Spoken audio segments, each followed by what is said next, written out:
I call Derek Ball.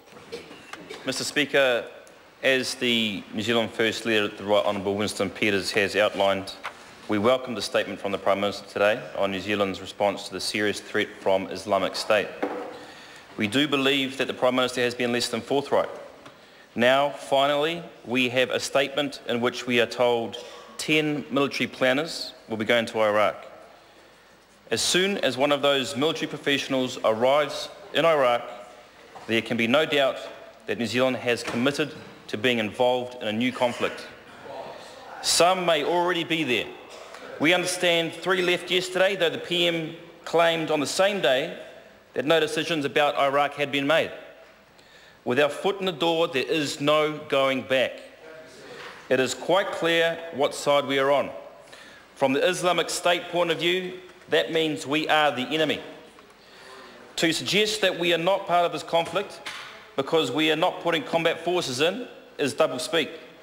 The Prime Minister is trying to disguise his intentions. What is the point about not being clear? We are going to be represented in Iraq. We will be in an active campaign to defeat IS. The Prime Minister does acknowledge that IS will be difficult to get rid of. This might be a long campaign. The government must then put New Zealanders at ease about the state of our defence force. Is it up to scratch? Is it up to the job we are giving the armed forces to do? Because if there is a long conflict, we may become further involved, if not in Iraq, somewhere else. Are our forces well equipped? Can they meet the challenges of deploying in another country with quite different terrain and climate to ours?